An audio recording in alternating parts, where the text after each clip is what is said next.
All right, Mother, I will mute myself and turn it over to you. Thanks a lot. That's not much help. Okay. I'm going to say a little bit about our saint this weekend, St. John Clemachus. You may have, I'm sure you've heard of his book, Ladder of Divine Ascent.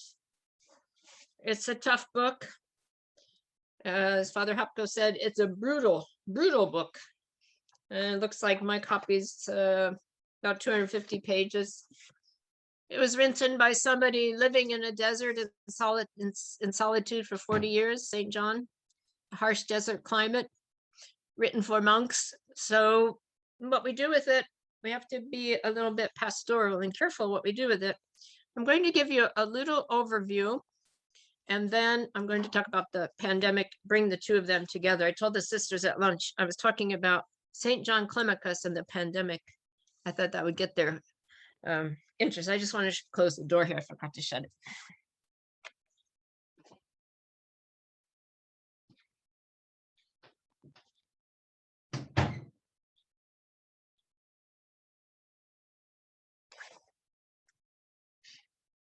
A number of years ago, Father Thomas Hopko gave a Lenten retreat at our monastery on this Saturday before the Sunday of fourth Sunday of Lent, St. John Clemachus. And I just chose a few. I had lots of notes from that retreat, and I just chose a few sentences that I'm going to share with you, and then how it leads into the pandemic experience, the experience of the pandemic. So this is Father Hopko, some of his thoughts about the ladder of divine ascent. It is about the ascetical life and the battle. The book is about theology as it was understood at that time. It's not a theology book. It's not about the sacramental life. It's not about the Bible. It's about prayer, stillness, acquisition of the Spirit of God, and becoming love itself. The Ladder of Divine Ascent is not a self-help book. It is not one step that follows another. All of those steps are with us all of the time. This book is brutal. It's about warfare, fire, the burning bush. This is where John Clemachus was inspired to write this, in the desert, Sinai Desert. There exist different callings and different temperaments. The battle is the same, but it's different for everyone. A little bit of what we talked about this morning, how we all serve in different ways. We have to trust God even when we feel we are abandoned by God. And that, I think, was an experience we had last Lent and Pascha. As a group, as a church, as a world, we have these experiences in our own personal lives from time to time. We try to live a humanly impossible life. So in other words, our spiritual warfare, our goals in our life, in the church, it's humanly impossible. It's a good thing to acknowledge. Christianity is a warfare against the way things are. And boy, in our corrupted world right now, in our generation, in our time, I would say, it's like no other time. The temptations that we're faced with, the challenges that are given to us, and as we spoke this morning about what the young people have to face. So Christianity is a warfare against the way things are in the corrupted world. Despondency attacks monks who are living alone, single people, and retired people. And we could add isolated people, as we've all been forced to experience. Father Hopko also notes, it is not enough to believe in God. Even the devil believes. We have to believe and trust God We have to trust God even when he seems absent and we don't understand what's going on. Again, we experience that as a church, as a people, as a community last year during Lent and Pascha. And of course, during the whole time of the pandemic, but maybe most profoundly during the holiest season of the year, which was the beginning of the pandemic last year. So those are just a few, very few notes that I wanted to share about John Clemachus, his time, who he's writing for, and why that book is so brutal. But the experiences that we have had that kind of dovetail with the book. I'm going to share with you a kind of meditation, a poem that, as I prepared for this retreat, and actually this came to me last night, I've been thinking this week about the pandemic and about John Clemachus. John Clemachus is a spiritual authority, almost like no other. He's brilliant. He's brilliant of psychology of the soul, spirituality, mentality of the human person. This is deep. This is profound. His book is profound, and he understands what each of us goes through, and in the most deep and difficult times of our lives. And yet we're so removed from where he lived, how he lived, when he lived. We're very removed from that, as we have such comfort. We have comfort, we have food, we have a good climate where we live, where we can control our climate artificially through our cooling and warming our houses. We have automobiles. We can learn and teach and share and cook and all these things that we do as a community. And yet, as I've listened to people talk about the pandemic, there's one word that was used so often by people, and that's the word crazy. Folks would say, oh, it's a crazy time, when this crazy time is over. Or they would describe the world as, we're living in a crazy world right now. Or some people refer to the pandemic in general as all this craziness. I have never appreciated that word or description. I wanted to say that this is not a crazy time. The world God created is lovely and beautiful, not crazy. Maybe we are crazy.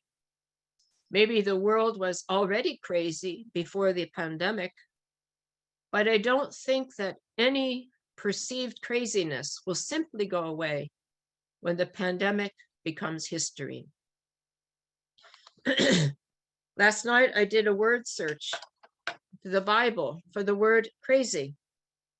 It did not appear, not even one time. So it's not in our scripture. And I thought perhaps the word mad is used in scripture rather than crazy. So I searched for the word mad, and I found it only 7 times in the whole Bible. Almost always, the word mad referred to a person, not to the world or to society.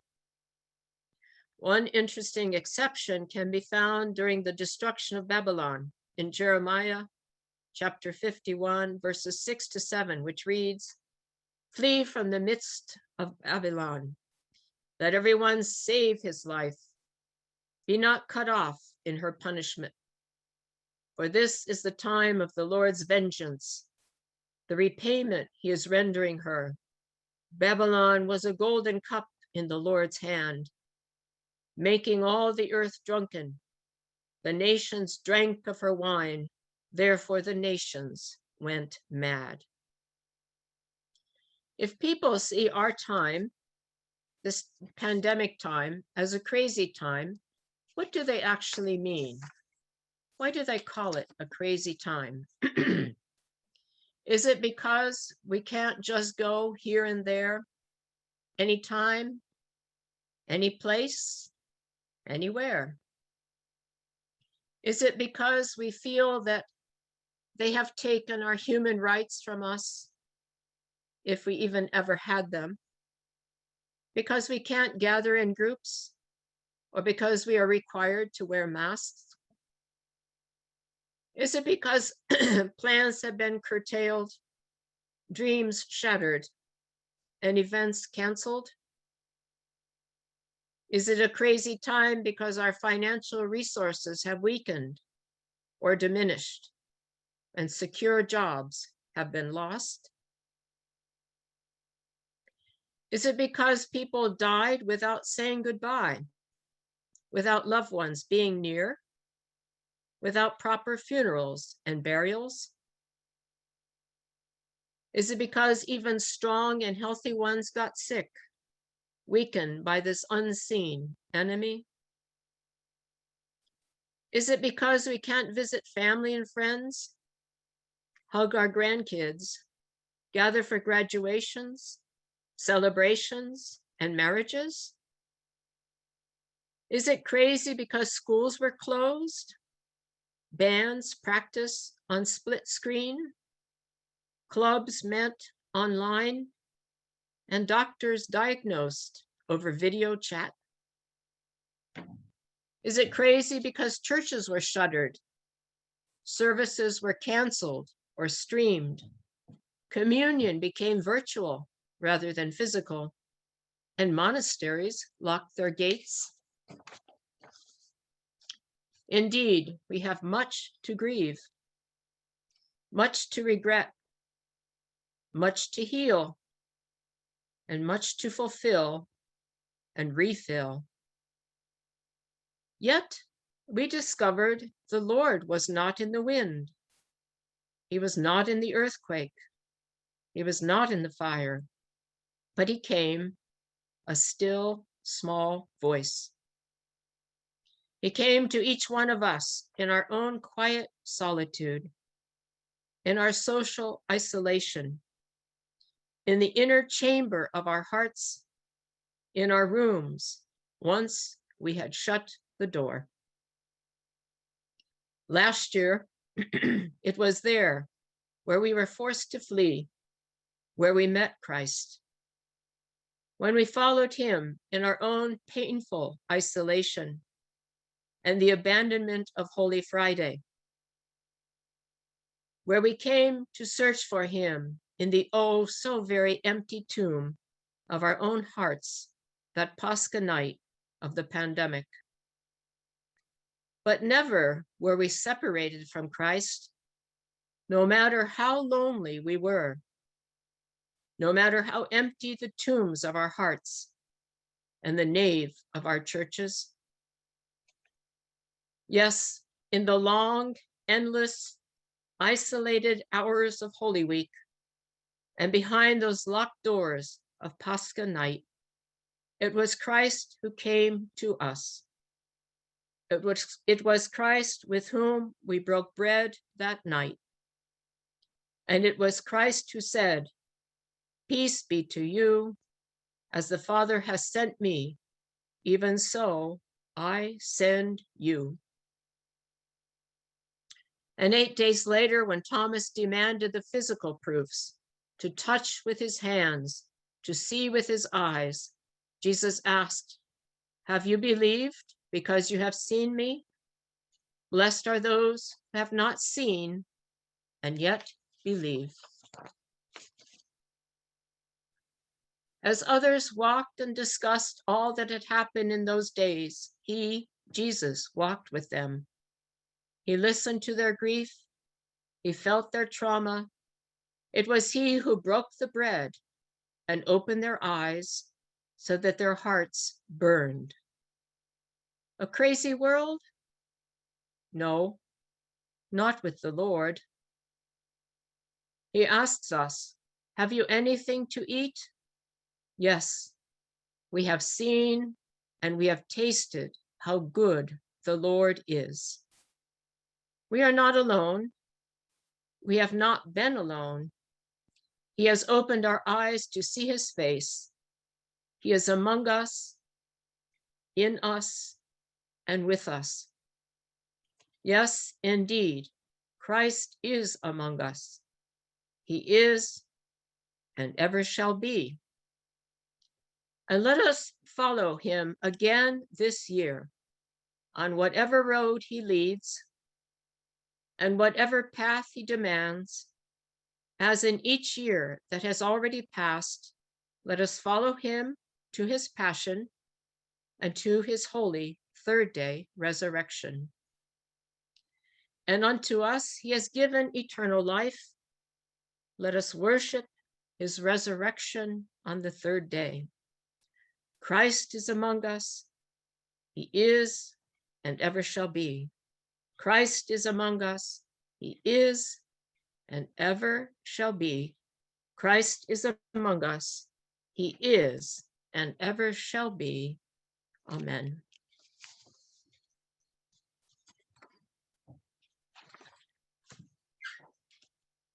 That meditation, as I mentioned, it just came to me last night. I didn't plan to offer that as a solution to the pandemic, but something the Lord revealed to me. So I hope that it's helpful to you. And I can send that as an email if you want to share the written form of it, Father. Mother, we would appreciate that very much. Thank you. Your words come at a good time. It's been a year now since all this began, and I think there's a lot of relief that Pascha's coming and we'll have a relatively normal Pascha, and also relief that further, whatever normalization might mean, what is normal, but we're looking forward to what is ahead. So, but I know our people were not in a great place. Most of them were not. It was tough, very tough. It was not. So your words come like, yes, indeed, indeed. I wonder if any of our people have questions about related to the pandemic or a perspective of a monastic with regard to the pandemic. I would like to say before they chime in, I know many of us appreciated the work that the sisterhood did on behalf of the OCA, kind of live streaming services. Many of us followed along often and found the chants comforting, particularly since you could sort of feel the full choir, and in our parishes we were not able to do that very often. So thank you so much. Our pleasure.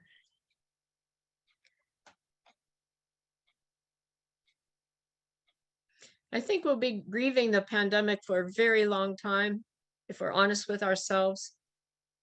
Grief and loss come from things other than death. Of course, many people have died and many families have been shattered by that experience of the pandemic, but all of us have suffered from the pandemic. All of us have lost in some way, something, so many ways, many of us, whether it was school kids and friends and normal things like dates and graduations and proms and I don't know, all of those things, birthday parties, and elderly being so isolated, everyone being isolated, jobs changing, friends, families. So we have a lot of grief work ahead of all of us. And of course, the church really went through a lot, still going through a lot.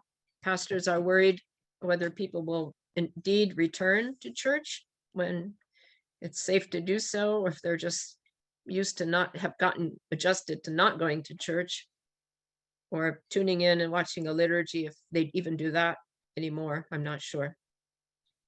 So there's a lot of work ahead of us, and we have generations. Youngest children in our culture have only seen folks with masks on. They won't know that's not normal.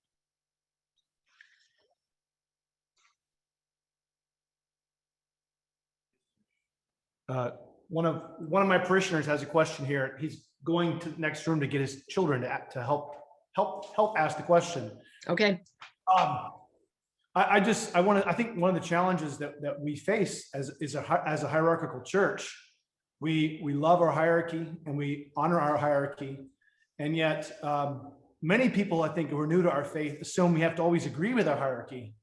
And I think one of the opportunities in this pandemic for many of us was to be able to say, I don't personally agree with X, Y, and Z, but I'll still be obedient to that, which is okay. Something, yeah. Isn't that is not a sin necessarily, is it, Mother? I don't know. What do you think? No, no, it just, you have to keep the machine well oiled and working. So yes, we have to follow the commands, follow what those in leadership roles felt was best. And we know those of us who are in leadership roles, it's not always an easy question.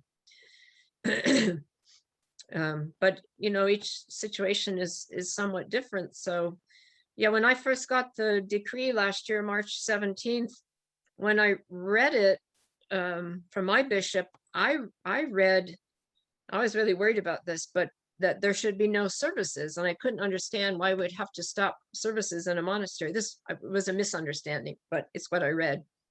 I couldn't understand why we'd have to stop services in monasteries if we're sharing the same space all day long, the kitchen and, that kind of thing, the refectory, we're being together anyway. So it's not like closing a parish because people are coming from just different households. But fortunately, that was not the case. That was just a misunderstanding. So we could continue our prayer. But yeah, there's a lot of grief. There's going to be a lot but God will bring good things out of it if we're patient enough and humble enough to let that happen. I think my parishioner's ready. All right. Hi, Mother. Thank you for your time today. I'm Joshua, and you met my daughters earlier, Myra and Natalie. Okay, yeah. And our cousin, Molly. One of your anecdotes earlier was about Corrie ten Boom, and it kind of fits in with my question a little bit. I think you said something like we have to give thanks even in little things or even little distresses, little problems. It reminded me of in that story, her sister that she was in the concentration camp with was thanking God for the fleas that were tormenting all of the prisoners. And Corrie ten Boom couldn't imagine how her sister could even give thanks for the fleas that were such a bane to their sleep and to their comfort. And then later they found out the only reason that they were able to read the Bible and be together and have some privacy from the guards was because the guards hated the fleas. Okay. And the fleas that actually gave them the freedom to witness and to encourage the other ladies. So that comes to my question about COVID and the pandemic, and thinking about Mother Alexandra having been through 2 world wars, maybe the Spanish flu, other kinds of suffering and world crises. And it seems like for my children, this is the first such thing they've ever seen. And for me, in a large part, maybe other than the Gulf Wars and the 9/11, that kind of thing. But I wondered if you have, in retrospect from her life or from your life, or other examples of how, in the perspective of a greater history, how this pandemic really fits in, and how someone who's been through something like Mother Alexandra had been through would see this. Does that make sense? Yeah, to have an overall perspective, that's a little hard. I wouldn't have that claim that kind of wisdom, but there was a epidemic, a pandemic during her time. She writes about it in her book Hospital of the Queen's Heart, which is available online through Ancient Faith. I don't think they published it as a printed book, but it's an online book, I believe.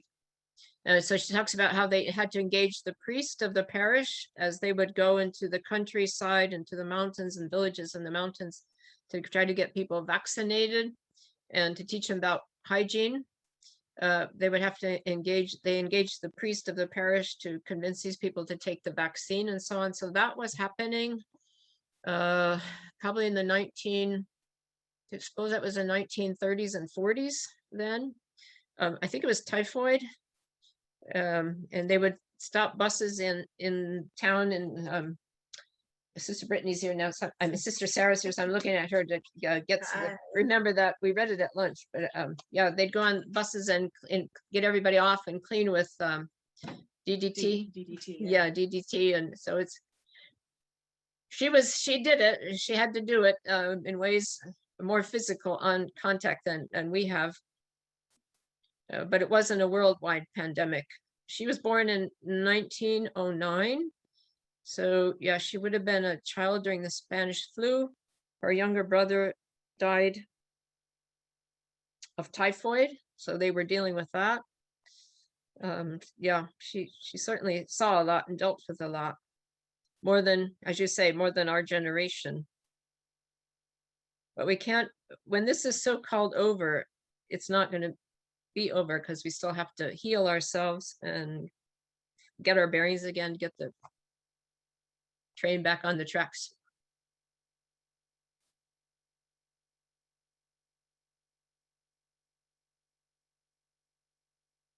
Did you feel, all of you who had to celebrate Pascha and Holy Week in your home, did you feel Christ was with you?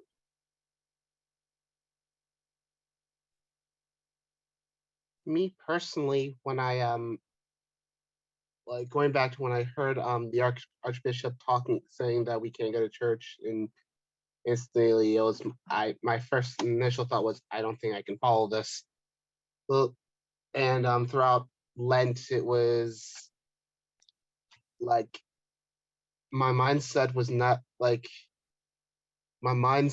not entirely orthodox, because I'm like, I can't go to church. Because for me the church was my reboot. It was to help my reboot each week, each Wednesday, to go, and so I can take it out there. What on Lent, however, when it came to Pascha, and my mom was able to do, I was there with my mom, and she's not Orthodox, but she was right there with me. I I felt I felt him there, especially when when I was watching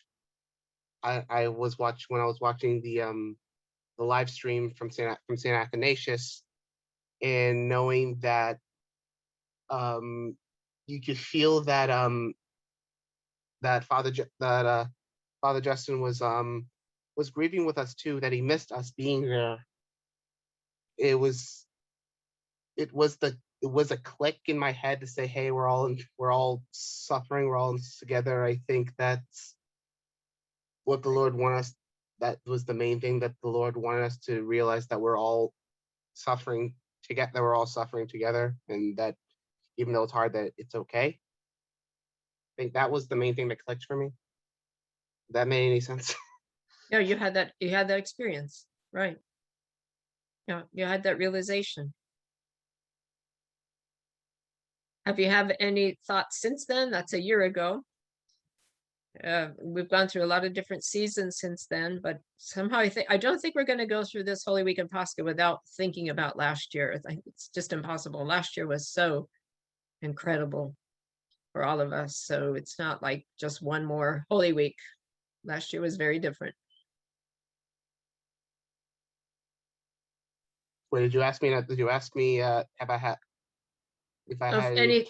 Yeah, if you've had any other experience of that as the year went on. We were still isolated for a very long time after Pascha even. So, if you had any other experiences of the presence of the Lord in your struggle. Another,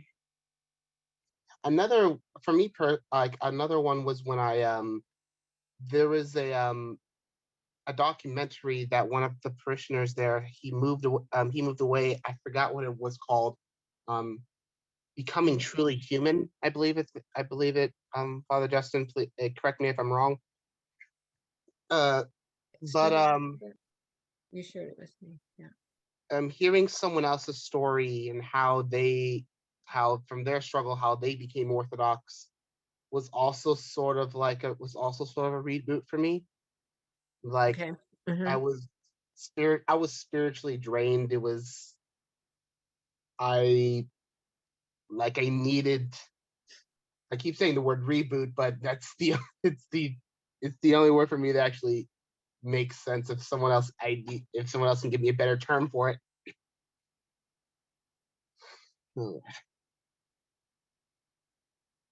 So And it's constant. It's like I hear once, like I hear when I go to Ancient Faith Radio, when I hear different lectures about what they had to go through the pandemic, what other people had to go through who were not Orthodox, who were either Catholic or Anglican, who are going through the pandemic. Like it was, I I feel like that it was me the realization that I'm not the only one that that was feeling sad, that it was other people that was feeling sad. Think I personally think that was the main problem for a lot of people, because they felt like that they were alone, that we're all separate, we can't go to church, we're all alone here, but in actuality we're all suffering together. Like even though it's via the internet, we all are suffering together. Right. We could share that. Yes. Thank you. So were you on campus last year? I was on campus last year for the first half. We I think Lent began during spring break, Uh-huh. Mhm. and we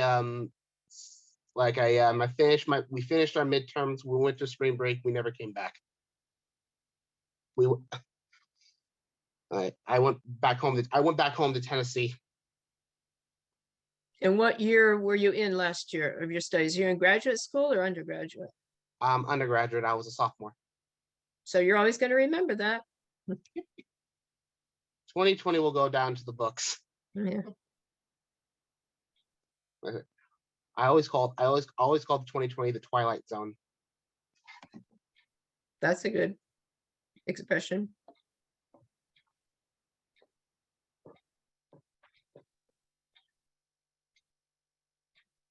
So how's church attendance? Are people back, or is some back and some still staying home? How is it at your parish right now?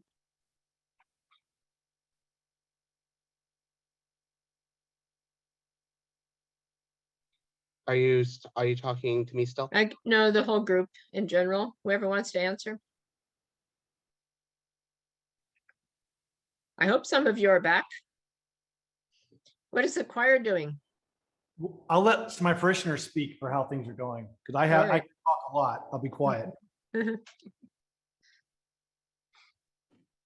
I actually take typically a regular attendance every Sunday to see how many people show up, just so we can keep track. And because of COVID and everything, we've been fairly good actually with how many people show up at church. I mean, personally, I've had a harder time because I've been working recently, but right now it's been good at church. We have, before the pandemic, we were averaging about 180 on a Sunday, and now we're averaging between 100 and 120 just upstairs, whereas we have 30 people downstairs as well praying. So that's on a regular Sunday. So we're Great. averaging about 150. So That's very good. Yeah, thank God that you're able to do that. You've been safe. Thank God. Have you had any processions lately? Any icon processions, cross processions?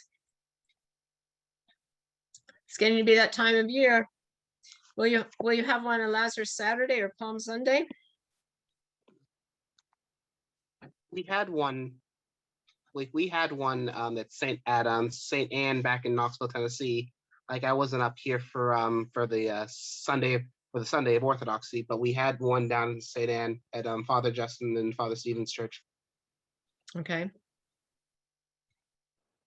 We had a procession for Sunday of Orthodoxy, and we plan to have our normal processions for Holy Week starting on Palm Sunday. Good. Okay, so that's in your churchyard around your church. We tried, there was something new in Pittsburgh. They brought some icons from an icon collection to a section of Pittsburgh called South Side. There's two parishes there, Ukrainian Orthodox Church and OCA Church. So on Sunday of Orthodoxy, after the liturgy in each of those parishes, the priest and the people came together carrying these very, very large icons and processed down. They joined from the two parishes, two different blocks, and then processed down the main business street, I assume, and then stopped at a place that they had designated a parking lot for a kind of a prayer service. So they got a little attention, and hoping to do that again on the Feast of the Dormition, which I believe is a Sunday this year, August 15th. They want to have the procession in the more center part of Pittsburgh. This was just in a section of Pittsburgh on Sunday of Orthodoxy, but going to try it again as a kind of witness, just having some icons and procession and people singing and banners, and we do that. So we'll see what if it stirs any interest. Mother, if Laura Walther's on the call, she planned an event last Lent and also this Pascha too. Laura, are you there? I am. I was just getting ready to come on here and say something about it. So last year, we actually got in a little bit of trouble for doing it because we were asked specifically not to do it. We had a car parade. The elementary schools and so forth around here were doing these. And I actually got permission from the local authorities. In fact, we had a police escort, and we started in our little town where our church is a kind of a suburb almost of a bigger city, Lexington. And I live in Wilmore, which is another almost suburb of Lexington. So we started in Wilmore and we went in towards Lexington, and then we came down the main street between Lexington and Nicholasville with a police escort. And I think that everyone, it was so joyful. It was so good to do something together, even though we were separate, because none of us ever got out of our cars. But we had our cars decorated, and we were blinking our lights and honking our horns, and it was very celebratory. And it's something that is going to stick in our memories as a good memory of Pascha. We did it on Pascha itself. And in place of what would normally be, we usually have a Pascha picnic in the afternoon. We have Agape Vespers and then a Pascha picnic.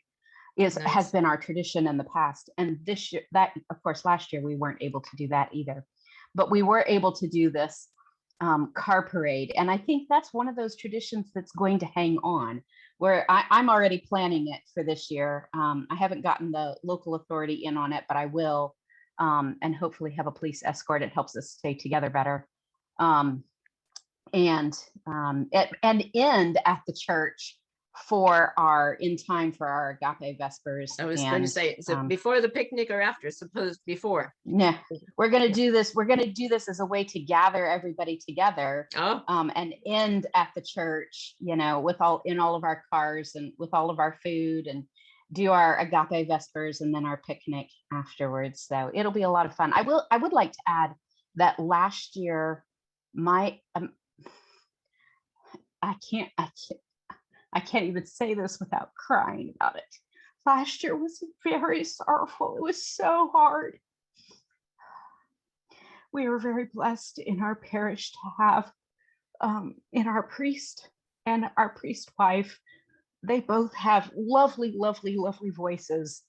And as a family, they have two young sons who serve in the altar. And as a family, they carried our parish through Holy Week last year. And it was so hard to see them struggling. We really did watch them struggle through it. And it was so hard to do it from home in isolation. And yes, that is something that I will grieve again this Holy Week. I don't expect to make it through. I can't even make it through talking about it, much less make it through Holy Week without the tears just flowing because of the joy of just being together, to be able to celebrate and to be able to walk this road. We walk this road together. And I think that's what was so hard about last year, was that we felt, even though we weren't separate. I mean, even though physically we were separate, spiritually we were still walking the road together, but we were physically separated. And that's just, I mean, we are a congregational parish and we do things together. We enjoy being together. And it was rough, and it's gonna be Yes. rough even this year, Yes. I think. Yes. So, Yeah, I gave a retreat for clergy wives on the Saturday before Lent started, so a few weeks ago, a Zoom retreat. And I think we had close to 100 OCA clergy wives on Zoom that afternoon. But one of the things I acknowledged is how hard that was, that most clergy families found themselves suddenly cameramen and tech, had to learn technology very quickly and set things up and set up the tomb and have the flowers and have the procession and all those things that everybody normally pitches in to do. And it all fell on them. It's totally exhausting, and trying to keep their spirits up so that as parishioners tuned in, they would still be fed and have that liturgical cycle. But that was a tremendous amount of burden that was put on the clergy and their families, because that's all that was allowed in churches, were small groups, very, very small groups last year, 4 people or whatever the limit was. So a cantor, a priest, somebody to run the camera in a lot of churches, and it ended up being often the wife of the priest that was singing or running the camera.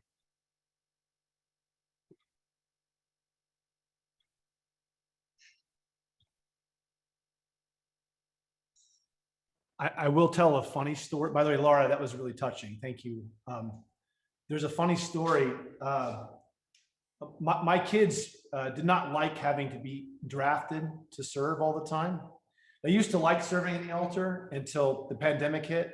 And one day my youngest son came to me crying. He said, "Dad, it's like everything's empty. It's not like the church anymore." It was a really Wow. horrifying Wow. moment for me. As a dad, even laying aside the priesthood, but you asked about carrying, you mentioned carrying the tomb. If you watch the video of last year's Holy Friday Matins, my kids were trying to juggle. We have a very large epitaphios. Oh, As we're coming around to lay the epitaphios down after the mini procession, they dropped the whole thing. And you can just, and actually there's probably like 100 views. People have been watching them drop this thing over and over again. But at the time I was horrified, but now looking back, it's sort of almost funny, So you get some perspective on this after a year. Anyway, I just thought I'd share that. a lot of that liturgical cycle was from the great cathedral, Hagia Sophia. We try to do it in our parishes with 50 people, let alone during the pandemic with 5 people. Still try to do the same thing. So I think some things were adjusted last year, I hope, just for practical sake. But on the other hand, those moments of our church life once a year, they're so important. It's kind of hard to imagine you could have, like you say, like have Holy Friday without the tomb or without a procession. He still wanted to do it, but it's really not meant to be done by 3 people or 5 people. That was something that was done by very large staff and congregations to pull that off. But yeah, it's hard to let go of it when there's just a few of us. And we celebrated every service, every minute of every service. We had no reason not to, because we were here, and we had a young bishop who ended up staying with us because of the pandemic. He really couldn't go anywhere else. So we had everything we needed, all the clergy and the nuns.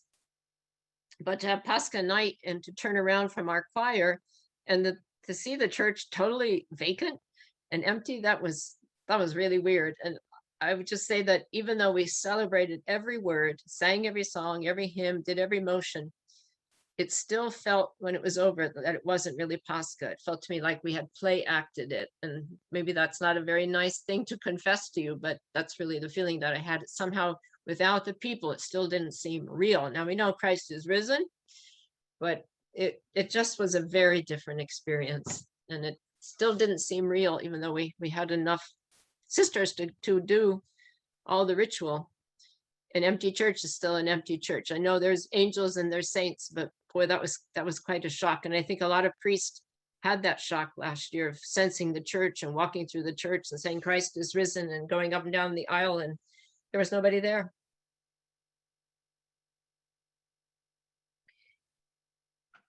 I recall something. So I was in my senior year at my college that I was at, and like on a Tuesday we got the notification that we were going to be returning. We were on a 2-week spring break, and on a Tuesday we got the email that we weren't going to be returning. And I remember my first instinct was I wanted to go to the church to just cry because it was a safe space for me, and I'm gonna cry now.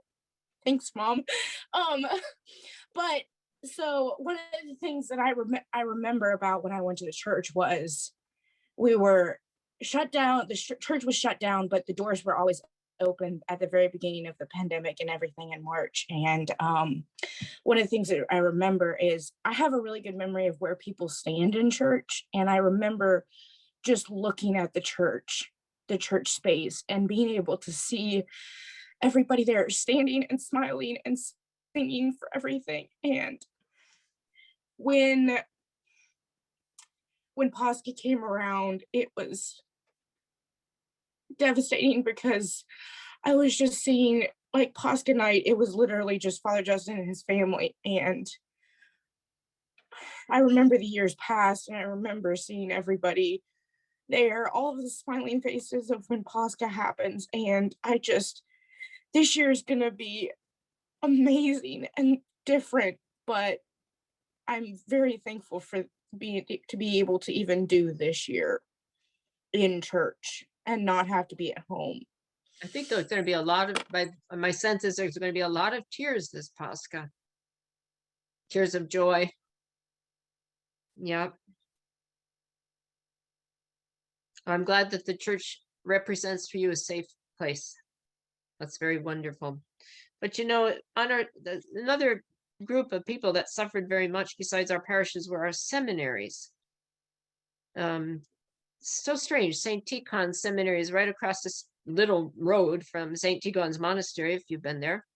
And St. Vladimir Seminary, of course, Crestwood, New York, but a very rather large campus, small campus, but a lot of people living there. And in those cases, they were totally locked.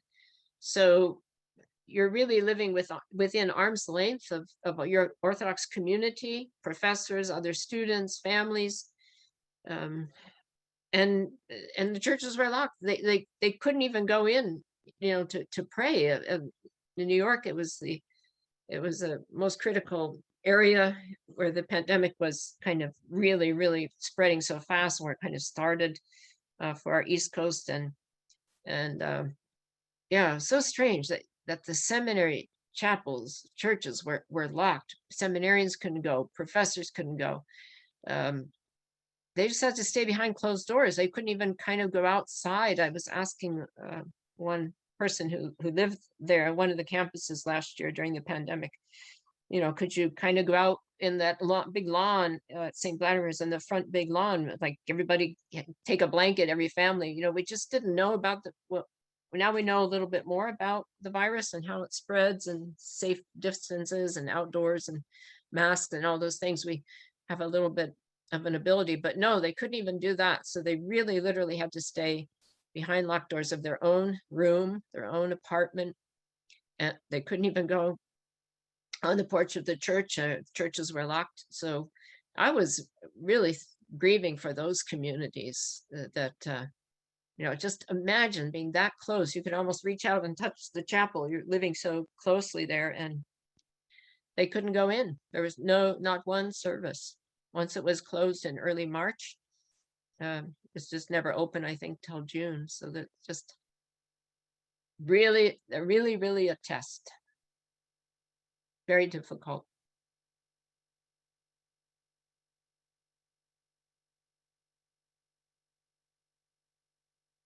Well, God receive our broken hearts, our prayers and our tears, and may good flowers sprout from that pain. and grow up. And so that we always appreciate those years to come when we are again free and blessed to have all the services and be together. And this year, even though it won't be a complete return to what we knew before, any improvement over last year is a really big improvement. So I think we're all ready, and enjoy the rest of your Lent, the Holy Week processions and rituals, and the Pascha night and Pascha afternoon. Thank you for being together with, inviting me today to being together with all of you. Mother, thank you so much for everything. And I think we got a free group therapy session this afternoon. A little bit. Thank Yeah, you. it raised my awareness of how deep this is on everybody. Right. Honestly, we're just scratching the surface here. We are. Yeah. So, but that's good that people are aware of the pain that others have gone through, and it's deep and serious. So thank you for being sensitive to that. And we wish you many years. Could those of us who are in the room sing many years for you and Sister Sarah and the sisterhood? Thank you. Grant, O Lord, a long and peaceful life, health, salvation, the furtherance and all good things to thy servants, Abbess Christophora, and to Sister Sarah and the sisterhood of Transfiguration Monastery, and grant them, O God, many years. God grant you many years. God grant you many years. God grant you many, many, many years. Thank you. Many years to you. Would you lead us in a prayer before you go? We have seen the true light. We have received the heavenly spirit. We have found the true faith, worshiping the undivided Trinity who has saved us. Amen. Amen. Thank you. Thank you, Mother. Thank Bye. you. You're welcome.